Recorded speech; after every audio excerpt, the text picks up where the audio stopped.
গোপালগঞ্জ পৌরসভার ইতিহাস। S M Lutfur Sikdar, Gopalganj প্রতিনিধি। গোপালগঞ্জ পৌরসভা বাংলাদেশের দক্ষিণ পশ্চিমাঞ্চলের অন্যতম প্রাচীন ও গুরুত্বপূর্ণ একটি পৌর প্রতিষ্ঠান।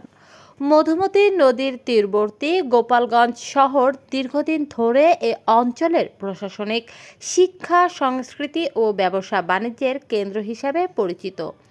শহরটির ক্রমবর্ধমান জনসংখ্যা ও নাগরিক সেবার প্রয়োজনীয়তা বিবেচনায় স্বাধীনতার পর বঙ্গবন্ধু শেখ মুজিবুর রহমান ১৯৭২ সালের ২০ জানুয়ারি গোপালগঞ্জ পৌরসভা প্রতিষ্ঠিত করেন। এটি গোপালগঞ্জ জেলার প্রথম পৌরসভা এবং বর্তমানে জেলার প্রধান নগর প্রশাসনিক প্রতিষ্ঠান। গোপালগঞ্জ শহরের ইতিহাস ব্রিটিশ শাসনামল পর্যন্ত বিস্তৃত।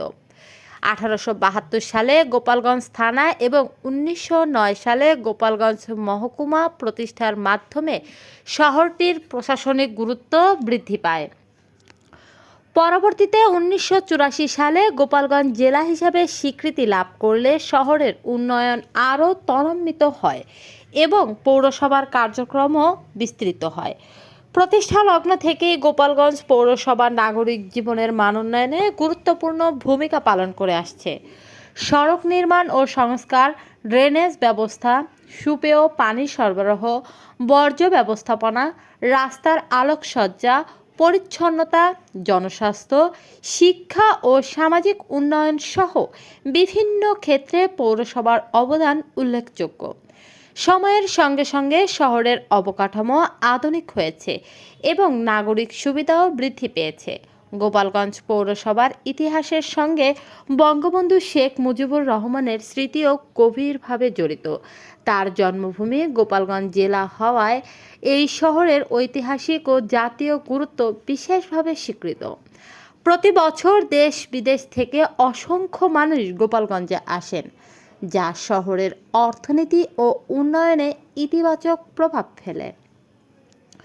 বর্তমানে গোপালগঞ্জ পৌরসভা একটি আধুনিক, পরিচ্ছন্ন ও পরিকল্পিত নগর গড়ে তোলার লক্ষ্যে কাজ করে যাচ্ছে। পদ্মা সেতু চালুর পর রাজধানী সহ দেশের বিভিন্ন অঞ্চলের সঙ্গে যোগাযোগ সহজ হওয়ায় ব্যবসা বাণিজ্য, বিনিয়োগ এবং নগরায়নের নতুন সম্ভাবনা সৃষ্টি হয়েছে। ভবিষ্যতে উন্নত নাগরিক সেবা, টেকসই অবকাঠামো এবং পরিবেশ বান্ধব নগর ব্যবস্থাপনার মাধ্যমে গোপালগঞ্জ পৌরসভা দেশের অন্যতম আধুনিক পৌরসভা হিসেবে প্রতিষ্ঠিত হবে, এমনটাই সবার প্রত্যাশা। গোপালগঞ্জ পৌরসভা বর্তমানে বাংলাদেশের ক শ্রেণীর একটি পৌরসভা। পৌরসভার ওয়ার্ড সংখ্যা ১৫টি। লিমা আক্তার,